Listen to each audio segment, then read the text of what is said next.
Hi, welcome to ಕಲ್ಕುಲಿ creation log. ನಾನಿವತ್ತು ನಿಮಗೆ ಚಿಕನ್ ಗೀ ರೋಸ್ಟ್ ಮಾಡೋದನ್ನು ತೋರಿಸ್ಕೊಡ್ತೀನಿ. ಯೂಶ್ವಲಿ ಎಲ್ಲರೂ ಖಾರ ಹುರಿದ್ಬಿಟ್ಟು ಅದಕ್ಕೆ ಸಪ್ರೇಟಾಗಿ ಮಾಡ್ಕೊಳ್ಳೋದು ತೋರಿಸ್ತಾರೆ. ನಾನಾದರೆ ಇಲ್ಲಿ ಇನ್ಸ್ಟೆಂಟಾಗಿ ಹೇಗೆ ಮಾಡ್ಕೊಳ್ಬೋದು ಅಂತ ನಾನು ತೋರಿಸ್ಕೊಡ್ತೀನಿ. ನಾನಿಲ್ಲಿ 100 ಗ್ರಾಮು ಚಿಕನ್ ತೊಗೊಂಡಿದ್ದೀನಿ. ಇದನ್ನು ಫಸ್ಟ್ ಮ್ಯಾರಿನೇಷನ್ ಅಂತ ಹೇಳಿಬಿಟ್ಟು ಸ್ವಲ್ಪ ಉಪ್ಪು ಮತ್ತು ಟರ್ಮರಿಕ್ ಪೌಡರ್ ಹಾಕಿ ನಾನು ಕಲಿಸ್ಬಿಟ್ಟು ಇಟ್ಕೊಂಡಿದ್ದೀನಿ. ಇದನ್ನು ನೀವೊಂದು ಹಾಫ್ ಆನ್ ಅವರ್ ಇಟ್ಟರು ಸಾಕಾಗುತ್ತೆ. ಇವಾಗ ನಾವು ಇದನ್ನು ಫಸ್ಟು ಬೇಯಿಸ್ಕೊಳ್ಬೇಕು. ಅದು ಹೇಗೆ ಅಂತ ನಾನು ಇವಾಗ ತೋರಿಸ್ಕೊಡ್ತೀನಿ. ಇವಾಗ ನೋಡಿ, ಮೊದಲಿಗೆ ನಾನಿಲ್ಲೊಂದು ಬಾಣಲೆ ಇಟ್ಕೊಂಡಿದ್ದೀನಿ. ಬಾಣಲೆ ಇಟ್ಕೊಂಡ್ಬಿಟ್ಟು ಸ್ಟವ್ ಆನ್ ಮಾಡಿಕೊಂಡು ಇದನ್ನು ಬಿಸಿ ಆಗೋದಕ್ಕೆ ಇಟ್ಕೊಂಡಿದ್ದೀನಿ. ಇದಕ್ಕೆ ನಾವು 1 ಟೇಬಲ್ ಸ್ಪೂನ್ ಆಗೋಷ್ಟು ಆಯಿಲನ್ನು ಹಾಕ್ಕೊಳ್ಬೇಕು. ಫಸ್ಟಿಗೆ ನಾವು ಚಿಕನನ್ನು ಸ್ವಲ್ಪ ಕುಕ್ ಮಾಡಿಬಿಟ್ಟು ಅದಕ್ಕೆ ಆ್ಯಡ್ ಮಾಡಿಕೊಂಡ್ರೆ ಬೇಗ ಆಗುತ್ತೆ. ನಾನಿಲ್ಲಿ 1 ಟೇಬಲ್ ಸ್ಪೂನ್ ಆಗೋಷ್ಟು ಎಣ್ಣೆನ ಯೂಸ್ ಮಾಡ್ತಾಯಿದ್ದೀನಿ. ಇದು ಸ್ವಲ್ಪ ಬಿಸಿ ಆಗಲಿ. ಇವಾಗ ನೋಡಿ, ಇದು ಎಣ್ಣೆ ಬಿಸಿ ಆಗಿದೆ.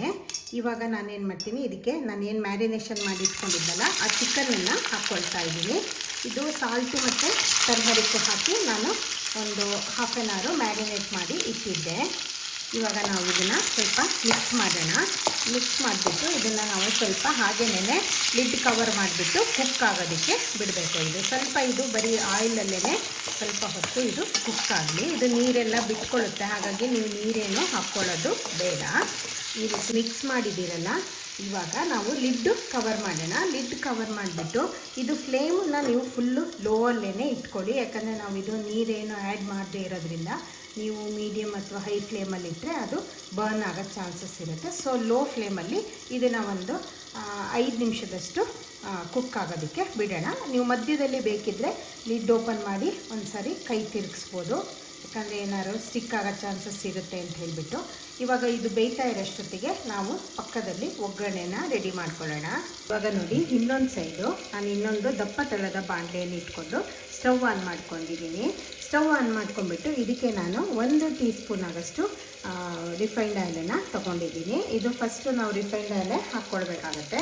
ಅದು ಸ್ವಲ್ಪ ಬಿಸಿ ಆಗಲಿ. ಇವಾಗ ಇದು ಗೀ ರೋಸ್ಟ್ ಆಗಿರೋದ್ರಿಂದ ನಾವು ಇದಕ್ಕೆ ಗೀ ಆ್ಯಡ್ ಮಾಡಿನೇ ಮಾಡಬೇಕಾಗುತ್ತೆ. ಆದರೆ ಡೈರೆಕ್ಟು ಗೀ ಮಾಡಿದ್ರೆ ಅದು ಬೇಗ ಒಂಥರ ಸೀದ್ ಹೋಗೋ ಚಾನ್ಸಸ್ ಇರೋದ್ರಿಂದ ನಾನು ಏನು ಮಾಡಿದ್ದೀನಿ, ಇಲ್ಲಿ 1 ಟೀ ಸ್ಪೂನ್ ಆಗೋಷ್ಟು ರಿಫೈನ್ಡ್ ಆಯಿಲನ್ನು ಯೂಸ್ ಮಾಡಿದ್ದೀನಿ. ಆವಾಗ ಅದು ಬೇಗ ಸುಟ್ಟು ಹೋಗೋದಿಲ್ಲ. ಇವಾಗ ನಾನು ಇದಕ್ಕೆ 1 ಟೇಬಲ್ ಸ್ಪೂನ್ ಆಗೋಷ್ಟು ತುಪ್ಪನ ಯೂಸ್ ಮಾಡ್ತೀನಿ. ನೀವು ಬೇಕು ಅಂದರೆ ಜಾಸ್ತಿನೂ ಹಾಕ್ಕೊಳ್ಬೋದು. ಇದು ಸ್ವಲ್ಪ ಗೀನೇ ಅಲ್ಲೇ ಮಾಡೋದಾಗಿರೋದ್ರಿಂದ ಸ್ವಲ್ಪ ಜಾಸ್ತಿ ಬೇಕಾಗುತ್ತೆ ತುಪ್ಪ. ಇವಾಗ ಇದು ಚೆನ್ನಾಗಿ ಕರಗಲಿ. ನಾವು ಇನ್ಸ್ಟೆಂಟಾಗಿ ಖಾರ ಹುರಿದೇ ಹೇಗೆ ಮಾಡ್ಕೊಳ್ಬೋದು ಅಂತ ಹೇಳಿಬಿಟ್ಟು ತೋರಿಸ್ತೀನಿ. ಇವಾಗ ಬ್ಯಾಚುಲರ್ಸ್ ಎಲ್ಲ ಆದರೆ ಜಸ್ಟ್ ಪೌಡರ್ ಇಟ್ಕೊಂಡ್ರೆ ಅವರು ಈಸಿಯಾಗಿ ಮಾಡ್ಕೊಳ್ಬೋದಲ್ಲ. ಸೊ ಹಾಗಾಗಿ ನಾನು ಈ ರೆಸಿಪಿಯನ್ನು ನಿಮಗೆ ತೋರಿಸ್ತಾ ಇದ್ದೀನಿ. ಹಾಗೆ ನಾನು ಹಾಕುವಂಥ ಎಲ್ಲ ರೆಸಿಪಿಗಳು ನಿಮಗೆ ಇಷ್ಟ ಆಗುತ್ತೆ ಅಂತ ಭಾವಿಸ್ತೀನಿ. ನನ್ನ ಇಂತಹ ರೆಸಿಪಿಗಳಿಗಾಗಿ ಕಲ್ಕುಲಿ ಕ್ರಿಯೇಷನ್ ಲಾಗ್ ಚಾನಲ್ ಏನಿದೆ ಅದನ್ನು ಸಬ್ಸ್ಕ್ರೈಬ್ ಮಾಡ್ಕೊಳ್ಳಿ. ಲೈಕ್, ಶೇರ್ ಆ್ಯಂಡ್ ಕಮೆಂಟ್ ಮಾಡಿ. ಹಾಗೆ ಬೆಲ್ ಐಕಾನ್ ಪ್ರೆಸ್ ಮಾಡಿ ಆಲ್ ಅಂತ ಸೆಲೆಕ್ಟ್ ಮಾಡಿದ್ರೆ ನಾನು ಹಾಕುವ ಎಲ್ಲ ವಿಡಿಯೋಗಳ ನೋಟಿಫಿಕೇಷನ್ನು ನಿಮಗೆ ಸಿಗುತ್ತೆ. ಇವಾಗ ನೋಡಿ, ತುಪ್ಪ ಕರಗಿದೆ ಅಲ್ಲ, ನಾವು ಇದನ್ನು ತುಂಬ ಬಿಸಿ ಆಗೋದಕ್ಕಿಂತ ಮುಂಚೆನೇ ನಾವೇನು ಡ್ರೈ ಪೌಡರ್ಸ್ ಇದೆ ಅದನ್ನು ಆ್ಯಡ್ ಮಾಡ್ಕೊಬೇಕು. ತುಂಬ ಬಿಸಿ ಆದಮೇಲಾದರೆ ಅದು ಬೇಗ ಸೀದ್ ಹೋಗಿಬಿಟ್ಟು ನಿಮಗೆ ಕಹಿ ಬರೋ ಚಾನ್ಸಸ್ ಇರುತ್ತೆ. ಸೊ ನಾನಿವಾಗ 1 ಬೈ 1 ಏನೇನು ಆ್ಯಡ್ ಮಾಡೋದು ಅಂತ ತೋರಿಸ್ಕೊಡ್ತೀನಿ. ಇವಾಗ ಮೊದಲಿಗೆ ಅದು ಜಸ್ಟ್ 100 ಗ್ರಾಮ್ಸ್ ಇರೋದ್ರಿಂದ ನಾನು ಆ ಕ್ವಾಂಟಿಟಿಗೆ ತೋರಿಸ್ತೀನಿ. ಜಾಸ್ತಿ ಚಿಕನ್ ಇದ್ದರೆ ನೀವು ಅದಕ್ಕೆ ತಕ್ಕನಂಗೆ ಮಸಾಲೆಗಳನ್ನು ಆ್ಯಡ್ ಮಾಡ್ಕೊಳ್ಳಿ. ನಾನು ಇಲ್ಲಿ ಒಂದು ಅರ್ಧ ಟೀ ಸ್ಪೂನ್ ಆಗೋಷ್ಟು ಪೆಪ್ಪರ್ ಪೌಡರ್ ಇದೆ, ಅದನ್ನು ಆ್ಯಡ್ ಮಾಡ್ಕೊಳ್ತಾ ಇದ್ದೀನಿ. ನಂತರ 2 ಟೀ ಸ್ಪೂನ್ ಆಗೋಷ್ಟು ನಾನು ಧನಿಯಾ ಪೌಡರನ್ನು ಆ್ಯಡ್ ಮಾಡ್ಕೊಳ್ತಾ ಇದ್ದೀನಿ. ಇದು ನೀವು 1 ಬೈ 1 ಹಾಕ್ಕೊಳ್ಬೋದು. ಯಾಕಂದರೆ ಆ ಚಿಲ್ಲಿ ಪೌಡರನ್ನು ನೀವು ಲಾಸ್ಟಲ್ಲೇ ಆದಷ್ಟು ಹಾಕ್ಕೊಳ್ಳಿ, ಇಲ್ಲಾಂದರೆ ಅದು ಸುಟ್ಟು ಹೋಗೋ ಚಾನ್ಸಸ್ ಇರುತ್ತೆ. ನೀವು ಹಾಗೂ ಬೇಕು ಅಂದರೆ ಫ್ಲೇಮನ್ನು ಆಫ್ ಮಾಡ್ಕೊಳ್ಬೋದು. ಇದು ತುಪ್ಪ ಬಿಸಿ ಆದಮೇಲೆ ನೀವು ಆವಾಗ ಎಲ್ಲದನ್ನು ಆ್ಯಡ್ ಮಾಡ್ಕೊಂಡಾದ ತಕ್ಷಣ ಮತ್ತೆ ಸ್ಟವ್ ಆನ್ ಮಾಡ್ಕೊಳ್ಬೋದು. ಇವಾಗ ನೆಕ್ಸ್ಟ್ ನಾನು ಒಂದು ಅರ್ಧ ಟೀ ಸ್ಪೂನ್ ಆಗೋಷ್ಟು ಜೀರಾ ಪೌಡರನ್ನು ಆ್ಯಡ್ ಮಾಡ್ಕೊಳ್ತಾ ಇದ್ದೀನಿ. ನಂತರ ಇದಕ್ಕೆ ನಾನು ಫಸ್ಟೇ ಒಂದು ಸ್ವಲ್ಪ ಟರ್ಮರಿಕ್ ಹಾಕಿ ಮ್ಯಾರಿನೇಟ್ ಮಾಡಿದ್ದೀನಿ. ಜಸ್ಟ್ ಒಂದು 1/4 ಟೀ ಸ್ಪೂನ್ ಆಗೋಷ್ಟು ನಾನು ಮತ್ತೆ ಇಲ್ಲಿ ಅರಿಶಿನ ಪುಡಿನ ಇದಕ್ಕೆ ಆ್ಯಡ್ ಮಾಡ್ಕೊಳ್ತಾ ಇದ್ದೀನಿ. ಇವಾಗ ಲಾಸ್ಟಲ್ಲಿ ನಾನು ರೆಡ್ ಚಿಲ್ಲಿ ಪೌಡರು ನಿಮಗೆ ಖಾರಕ್ಕೆ ಎಷ್ಟು ಬೇಕೋ ಅಷ್ಟು ತಗೊಳ್ಳಿ. ನಾನು ಇಲ್ಲಿ ಎವರೆಸ್ಟ್ ಸ್ಟಿಕ್ಕಲ್ಲಿ ಯೂಸ್ ಮಾಡೋದ್ರಿಂದ ಇದು ತುಂಬ ಸ್ಪೈಸಿ ಆಗಿರೋದ್ರಿಂದ ಜಸ್ಟ್ ನಾನೊಂದು 2.5 ಟೀ ಸ್ಪೂನ್ ಆಗಷ್ಟು ಯೂಸ್ ಮಾಡ್ತೀನಿ. ನೀವು ಖಾರನ ಬೇಕಿದ್ದರೆ ಟೇಸ್ಟ್ ನೋಡಿಕೊಂಡು ಮತ್ತೂ ಅಡ್ಜಸ್ಟ್ ಮಾಡ್ಕೊಳ್ಬೋದು. ಇವಾಗ ಎಲ್ಲ ಆ್ಯಡ್ ಮಾಡಿದ್ದೀವಲ್ಲ, ಇದನ್ನು ಸ್ವಲ್ಪ ಈ ರೀತಿ ಮಿಕ್ಸ್ ಮಾಡ್ಕೊಳ್ಳೋಣ. ಈ ರೀತಿ ನೀವು ರೆಡ್ ಚಿಲ್ಲಿ ಪೌಡರ್ ಏನು ಹಾಕಿದ್ದೀರಲ್ಲ ಅದನ್ನು ಸ್ವಲ್ಪ ಆಯಿಲಲ್ಲಿ ಫ್ರೈ ಮಾಡ್ಕೊಳೋದ್ರಿಂದ ಇದು ಕಲ್ಲರು ಚೆನ್ನಾಗಿ ಬರುತ್ತೆ. ಆಮೇಲೆ ನಾನು ಸ್ವಲ್ಪ ಚಿಕನ್ನಿಗೆ ಫಸ್ಟಿಂದಲೇ ಸ್ವಲ್ಪ ಉಪ್ಪು ಹಾಕಿರೋದ್ರಿಂದ ನಾನಿಲ್ಲಿ ಜಸ್ಟ್ ಒಂದು 1/4 ಟೀ ಸ್ಪೂನ್ ಆಗಷ್ಟು ಉಪ್ಪನ್ನು ಹಾಕ್ಕೊಳ್ತೇನೆ. ಜಾಸ್ತಿ ಹಾಕ್ಕೊಳ್ಳೋದಿಲ್ಲ, ಮತ್ತು ಬೇಕು ಅಂದರೆ ನಾವು ನೋಡಿ ಹಾಕ್ಕೊಳ್ಬೋದು. ಇವಾಗ ಇದಕ್ಕೆ ನಾವು 1 ಟೀ ಸ್ಪೂನ್ ಆಗಷ್ಟು ಶುಂಠಿ ಪೇಸ್ಟನ್ನು ಆ್ಯಡ್ ಮಾಡ್ತಾಯಿದ್ದೀವಿ. ನೀವು ಶುಂಠಿ ಬೆಳ್ಳುಳ್ಳಿ ಪೇಸ್ಟು ಫಸ್ಟೇ ಹಾಕ್ಕೊಳ್ಬೇಡಿ, ಆವಾಗ ನಿಮಗೆ ಅದು ಮಸಾಲ ಹುರಿಯೋದಕ್ಕೆ ರಗಳೆ ಆಗುತ್ತೆ. ಅದಕ್ಕೆ ನೋಡಿ ನಾನು ಇವಾಗ ಇದಕ್ಕೆ 1 ಟೀ ಸ್ಪೂನಷ್ಟು ಶುಂಠಿ ಪೇಸ್ಟು, ಆಮೇಲೆ 1 ಟೀ ಸ್ಪೂನಷ್ಟು ನಾನು ಬೆಳ್ಳುಳ್ಳಿಯನ್ನು ಸ್ವಲ್ಪ ಈ ರೀತಿ ಅಜಿಬಿಜಿಯಾಗಿ ಪುಡಿ ಮಾಡ್ಕೊಂಡಿದ್ದೀನಿ, ಫೈನ್ ಪೇಸ್ಟ್ ಮಾಡ್ಕೊಂಡಿಲ್ಲ. ಇದನ್ನು ನಾನು ಇದಕ್ಕೆ ಆ್ಯಡ್ ಮಾಡ್ಕೊಳ್ತೀನಿ. ನೀವು ಬೇಕು ಅಂದರೆ ಬೆಳ್ಳುಳ್ಳಿನ ಜಾಸ್ತಿನೂ ಸಹ ಹಾಕ್ಕೊಳ್ಬೋದು, ನಿಮ್ಗೆ ಇಷ್ಟ ಆಗುತ್ತೆ ಬಾಯಿಗೆ ಆ ರೀತಿ ಬೆಳ್ಳುಳ್ಳಿ ಸಿಗ್ತಾಯಿದ್ರೆ ಅಂತ ಹೇಳ್ಬಿಟ್ಟು. ಇವಾಗ ಇದು ನೋಡಿ ಚೆನ್ನಾಗಿ ಮಿಕ್ಸ್ ಆಗಿದೆಲ್ಲ. ಇವಾಗ ನಾವೇನು ಮಾಡಬೇಕು, ಆ ಕುಕ್ ಮಾಡೋದಕ್ಕೆ ಇಟ್ಟಿರೋ ಚಿಕನನ್ನು ಇದಕ್ಕೆ ಆ್ಯಡ್ ಮಾಡಬೇಕು. ಆಗ ನೋಡಿ ಇದು ಎಲ್ಲ ಇದೆ. ಆ ಚಿಕನನ್ನು ಸಹ ನೋಡಿ ಈ ರೀತಿ ಆಗಿದೆ. ಚಿಕನ್ನು ನೋಡಿ ಬೆಂದ್ಬಿಟ್ಟು ಈ ರೀತಿ ಸ್ವಲ್ಪ ಆಯಿಲೆಲ್ಲ ಬಿಟ್ಕೊಂಡಿದೆ. ಈ ರೀತಿ ಸ್ವಲ್ಪ ಹೊತ್ತು 5 ಮಿನಿಟ್ಸ್ ನಾವು ಕುಕ್ ಮಾಡಿದ್ವಲ್ಲ, ಇದು ಸ್ವಲ್ಪ ಸಾಫ್ಟ್ ಆದಾಗ ಆಗಿದೆ, ಫುಲ್ ಕುಕ್ ಆಗಿಲ್ಲ. ಇವಾಗ ಇದನ್ನು ನಾವೇನು ಮಾಡೋಣ, ಆ ಮಸಾಲಕ್ಕೆ ಆ್ಯಡ್ ಮಾಡ್ಕೊಳ್ಬೇಕು. ಇವಾಗ ಚಿಕನ್ ಪೀಸಸ್ಸನ್ನೆಲ್ಲ ಈ ಮಸಾಲಕ್ಕೆ ಆ್ಯಡ್ ಮಾಡ್ಕೊಳ್ತೀನಿ. ಇದು ಚಿಕನ್ನು ಸ್ವಲ್ಪ ಬೆಂದು ಸ್ವಲ್ಪ ಆಯಿಲ್ ಇರುತ್ತಲ್ಲ, ಅದನ್ನು ಹಾಗೆ ನೀವು ತಳದಲ್ಲಿ ಉಳಿಸ್ಕೊಳ್ಳಿ. ಪೂರ್ತಿನ ಅದು ಆಯಿಲೆಲ್ಲ ಹಾಕಬೇಡಿ. ನಾನು ಅದು ಏನಕ್ಕೆ ಅಂತ ಮತ್ತೆ ಹೇಳ್ತೀನಿ. ಇವಾಗ ನೋಡಿ ನಾನು ಈ ರೀತಿ ರಸನ ಉಳಿಸಿಟ್ಕೊಂಡಿದ್ದೀನಿ ಪಾತ್ರೆಯಲ್ಲಿ. ಇವಾಗ ಇದನ್ನು ಮಿಕ್ಸ್ ಮಾಡಿ ಫ್ಲೇಮು ಫುಲ್ಲು ಲೋ ಅಲ್ಲೇ ಇಟ್ಕೊಳ್ಬೇಕು, ನೀವು ಹೈ ಫ್ಲೇಮು ಇಡಬೇಡಿ, ಆವಾಗ ಅದು ಖಾರ ಎಲ್ಲ ಸುಟ್ಟು ಹೋಗುತ್ತೆ. ಇದು ಚೆನ್ನಾಗಿ ಮಿಕ್ಸ್ ಮಾಡಿ. ಇವಾಗ ನೋಡಿ ಇದೆಷ್ಟು ಚೆನ್ನಾಗಿ ಕಲರ್ಫುಲ್ಲಾಗಿ ಬಂದಿದೆ.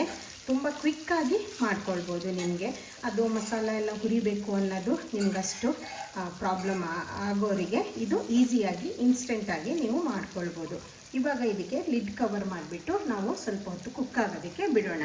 ನಾನು ಮತ್ತೊಮ್ಮೆ ಮಧ್ಯದಲ್ಲಿ ಲಿಡ್ ಓಪನ್ ಮಾಡಿಬಿಟ್ಟು ಇದನ್ನು ತಿರುಗಿಸ್ಕೊಳ್ತಾ ಇದ್ದೀನಿ. ನೀವು ದಪ್ಪ ತಳದ ಪಾತ್ರೆ ಇಲ್ಲ ಅಂತ ಹೇಳಿದರೆ ನೀವು ಇದನ್ನು ಮಧ್ಯ ತಿರುಗಿಸ್ಬೇಕು. ಆದರೆ ಫ್ಲೇಮು ಫುಲ್ಲು ಲೋ ಅಲ್ಲೇ ಇಟ್ಕೊಳ್ಳಿ, ಹೈ ಇಟ್ಕೊಳ್ಬೇಡಿ. ಈಗ ನೀವು ಟೇಸ್ಟ್ ನೋಡಿಬಿಟ್ಟು ನಿಮಗೆ ಉಪ್ಪು ಖಾರ ಏನು ಬೇಕೋ ಅದನ್ನು ಆ್ಯಡ್ ಮಾಡ್ಕೊಳ್ಬೋದು. ನೋಡಿ ನಾನು ಚಿಕನ್ ಬೇಯಿಸಿದ ಪಾತ್ರೆಯಲ್ಲಿ ಸ್ವಲ್ಪ ಈ ರೀತಿ ಆಯಿಲು ಉಳಿಸ್ಕೊಂಡಿದ್ನಲ್ಲ, ಇದನ್ನು ನೀವು ಸ್ಟವ್ ಆನ್ ಮಾಡಿಕೊಂಡು ಸ್ಟವ್ ಮೇಲೆ ಇಡಬೇಕು. ಇದು ಸ್ವಲ್ಪ ನೀರೆಲ್ಲ ಡ್ರೈ ಆಗುತ್ತೆ. ನೀರೆಲ್ಲ ಡ್ರೈ ಆಗಿ ಸ್ವಲ್ಪ ಆಯಿಲ್ ಉಳ್ಕೊಳ್ಳುತ್ತೆ. ಅಲ್ಲಿವರೆಗೂ ನೀವು ಇದನ್ನು ಸ್ವಲ್ಪ ಹೊತ್ತು ಈ ರೀತಿ ಸ್ಟಿರ್ ಮಾಡಬೇಕು. ನೋಡಿ ಇದೆಲ್ಲ ಸ್ವಲ್ಪ ನೀರೆಲ್ಲ ಡ್ರೈ ಆಗಿದೆ ಅಲ್ಲ. ಇವಾಗ ಇದಕ್ಕೆ ನಾನು ಸ್ವಲ್ಪ ಗೋಡಂಬಿಗಳನ್ನು ಆ್ಯಡ್ ಮಾಡ್ತಾಯಿದ್ದೀನಿ. ನಾವು ಇದರಲ್ಲೇ ಗೋಡಂಬಿಯನ್ನು ಹಾಕಿಬಿಟ್ಟು ಫ್ರೈ ಮಾಡಬೇಕು. ಅದು ತುಂಬ ಚೆನ್ನಾಗಿ ಟೇಸ್ಟ್ ಕೊಡುತ್ತೆ. ಆಮೇಲೆ ನೀವು ಎಕ್ಸ್ಟ್ರಾ ಆಯಿಲ್ ಯೂಸ್ ಮಾಡೋದನ್ನು ತಪ್ಪುತ್ತೆ. ಈ ರೀತಿ ನೋಡಿ ಗೋಡಂಬಿಯನ್ನು ಇದರಲ್ಲಿ ನೀವು ಸ್ವಲ್ಪ ಹೊತ್ತು ರೋಸ್ಟ್ ಮಾಡಿ.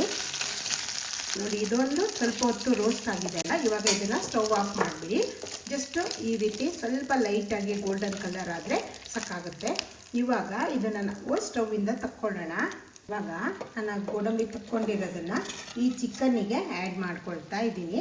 ಇದ್ರ ಜೊತೆಗೆ ಅದು ಚಿಕನ್ನಿಂದ ಆಯಿಲು ಇರುತ್ತಲ್ಲ, ನೀವು ಅದನ್ನು ಆ್ಯಡ್ ಮಾಡ್ಕೊಂಬಿಡಿ. ಅದು ತುಂಬ ಚೆನ್ನಾಗಿ ಟೇಸ್ಟ್ ಕೊಡುತ್ತೆ. ಇದು ಸ್ವಲ್ಪ ನಾವು ಗೀ ರೋಸ್ಟ್ ಅನ್ನೋದ್ರಿಂದ ಇದು ಸ್ವಲ್ಪ ಆಯಿಲ್ ಜಾಸ್ತಿನೇ ಇರುತ್ತೆ. ಇವಾಗ ಇದೆಲ್ಲ ನಾನು ಇದಕ್ಕೆ ಆ್ಯಡ್ ಮಾಡ್ಕೊಂಡಿದ್ದೀನಿ ನೋಡಿ. ನಂತರ ಇದಕ್ಕೆ ಸ್ವಲ್ಪ ನಾವು ಕರಿಬೇವಿನ ಸೊಪ್ಪನ್ನು ಈ ರೀತಿ ತೊಗೊಂಡು ಇದನ್ನು ಸ್ವಲ್ಪ ಮಧ್ಯದಲ್ಲಿ ಕಟ್ ಮಾಡಿಬಿಟ್ಟು ಸೇರಿಸ್ಬೇಕು. ಇದು ಚೆನ್ನಾಗಿ ಫ್ಲೇವರ್ ಕೊಡುತ್ತೆ. ಈ ರೀತಿ ಮುರಿದ್ಬಿಟ್ಟು ಸೇರಿಸ್ಕೊಳ್ಳಿ ಎಲ್ಲ ಕರಿಬೇವನ್ನು. ಇವಾಗ ಇದು ಇನ್ನೊಂದು ಸರಿ ಮಿಕ್ಸ್ ಮಾಡಿ ಲಾಸ್ಟಲ್ಲಿ ನೀವು ಟೇಸ್ಟ್ ಎಲ್ಲ ಖಾರ ಉಪ್ಪು ಎಲ್ಲ ನೋಡ್ಕೊಂಡು ಆದ ತಕ್ಷಣ ಫೈನಲಿ ಇದಕ್ಕೆ ನಾವು ಸ್ವಲ್ಪ ಅಷ್ಟು ಬೆಲ್ಲನ ಯೂಸ್ ಮಾಡಬೇಕಾಗುತ್ತೆ. ಯಾಕಂದರೆ ಇದು ಖಾರ ಜಾಸ್ತಿ ಇರೋದ್ರಿಂದ ಅದು ಟೇಸ್ಟು ಬ್ಯಾಲೆನ್ಸ್ ಆಗುತ್ತೆ. ಸೊ ನಾನಿಲ್ಲಿ ಬೆಲ್ಲನ ಸ್ವಲ್ಪ ಹಾಕ್ಕೊಳ್ತಾ ಇದ್ದೀನಿ. ಜಸ್ಟ್ ಒಂದು ಚಿಟಿಕೆಯಷ್ಟು ನೀವು ಆ್ಯಡ್ ಮಾಡಿಕೊಂಡ್ರೆ ಸಾಕಾಗುತ್ತೆ. ಇವಾಗ ಫೈನಲಿ ಎಲ್ಲದನ್ನು ಕ್ಲೀನಾಗಿ ಮಿಕ್ಸ್ ಮಾಡಿಬಿಟ್ಟು ಇನ್ನೊಂದು 2 ನಿಮಿಷ ನೀವು ಲಿಡ್ ಕವರ್ ಮಾಡಿಬಿಟ್ಟು ಇದು ಕುಕ್ ಆಗೋದಕ್ಕೆ ಬಿಡಬೇಕು. ಇದು ವಿತಿನ್ ಒಂದು 10 ಮಿನಿಟ್ಸಲ್ಲಿ ಆಗೋಗುತ್ತೆ. ಸ್ವಲ್ಪ ಟೆಂಡರ್ ಚಿಕನ್ ಆದರೆ ನಿಮಗೆ ಇದು ಚೆನ್ನಾಗಿ ಬರುತ್ತೆ. ನೀವು ವಿತ್ ಬೋನ್ ಆದರೂ ತೊಗೊಳ್ಬೋದು, ವಿತೌಟ್ ಬೋನ್ ಆದರೂ ತೊಗೊಳ್ಬೋದು. ಇವಾಗ ನಾನು ಇದಕ್ಕೆ ಲಿಡ್ ಕವರ್ ಮಾಡ್ತಾಯಿದ್ದೀನಿ. ಲಿಡ್ ಕವರ್ ಮಾಡಿಬಿಟ್ಟು ಜಸ್ಟ್ ಒಂದು 2 ಮಿನಿಟ್ಸು ಇದನ್ನು ಹಾಗೆ ಕುಕ್ ಆಗೋದಕ್ಕೆ ಬಿಡೋಣ. ಈ 2 ಮಿನಿಟ್ಸ್ ಆಗಿದೆ. ಈಗ ಮತ್ತೊಂದು ಸರಿ ಮಿಕ್ಸ್ ಮಾಡೋಣ. ಇದು ತುಂಬ ಚೆನ್ನಾಗಿ ಎಷ್ಟು ಕಲರ್ಫುಲ್ಲಾಗಿ ಬಂದಿದೆ ಅಂದರೆ, ಆಮೇಲೆ ಫ್ಲೇವರು ಅಷ್ಟೇ ತುಪ್ಪದ್ದು ತುಂಬ ಚೆನ್ನಾಗಿ ಬರುತ್ತೆ ಫ್ಲೇವರ್ ಇದ್ರದ್ದು. ಇದನ್ನು ಎಲ್ಲರೂ ಟ್ರೈ ಮಾಡಿಬಿಟ್ಟು ಹೇಗೆ ಅನ್ನಿಸ್ತು ಅಂತ ನನಗೆ ಕಮೆಂಟ್ ಮಾಡಿ. ನೋಡಿ ಎಷ್ಟು ಕಲರ್ಫುಲ್ಲಾಗಿದೆ ಅಂದರೆ, ಇದು ನೀರು ದೋಸೆ ಜೊತೆಗೂ ಒಳ್ಳೆ ಕಾಂಬಿನೇಷನ್ ಆಗುತ್ತೆ, ಅಕ್ಕಿ ರೊಟ್ಟಿಗೂ ಅಷ್ಟೇ, ಹಾಗೆ ಅನ್ನದ ಜೊತೆಗೂ ನೀವು ಯೂಸ್ ಮಾಡ್ಬೋದು. ಬೆಸ್ಟ್ ಕಾಂಬಿನೇಷನ್ ಅಂದರೆ ಇದಕ್ಕೆ ನೀರು ದೋಸೆ ಜೊತೆ ಈ ಗೀ ರೋಸ್ಟು ತುಂಬ ಚೆನ್ನಾಗಿ ಬರುತ್ತೆ. ಇದಕ್ಕೆ ನೀವು ಬೇಕು ಅಂದರೆ ಫೈನಲಿ ನಿಂಬೆಹಣ್ಣನ್ನು ಆ್ಯಡ್ ಮಾಡ್ಕೊಳ್ಬೋದು. ನಾನಿಲ್ಲಿ ಆ್ಯಡ್ ಮಾಡ್ತಾಯಿಲ್ಲ. ನಿಮಗೆ ಬೇಕು ಅಂದರೆ ಲಾಸ್ಟಿಗೆ ಸ್ಟವ್ ಆಫ್ ಮಾಡಾದಮೇಲೆ ನೀವು ನಿಂಬೆಹಣ್ಣನ್ನು ಇದ್ರ ಮೇಲೆ ಹಿಂಡ್ಕೊಂಡ್ರೆ ಸಾಕಾಗುತ್ತೆ. ಆಗ ನೋಡಿ ಇದು ಎಷ್ಟು ಕಲರ್ಫುಲ್ಲಾಗಿ ಕಾಣ್ತಾ ಇದೆ ಅಲ್ವಾ. ಇದನ್ನು ನೋಡಿದ್ರೇ ತಿನ್ನಬೇಕು ಅಂತ ಆಸೆ ಆಗುತ್ತೆ. ಇದು ಮಧ್ಯಾಹ್ನ ಲಂಚಿಗೆ ಅಥವಾ ನೈಟ್ ಡಿನ್ನರಿಗೆ ಯಾವುದಕ್ಕೆ ಬೇಕಿದ್ರೂ ಮಾಡ್ಕೊಳ್ಬೋದು. ಹಾಗೆ ಕ್ವಿಕ್ಕಾಗಿ ಮಾಡ್ಕೊಳ್ಬೋದು. ಇದನ್ನು ಎಲ್ಲರೂ ಒಂದ್ಸರಿ ಟ್ರೈ ಮಾಡಿ. ಮಕ್ಕಳಿಗೆಲ್ಲ ತುಂಬ ಇಷ್ಟ ಆಗುತ್ತೆ. Thank you.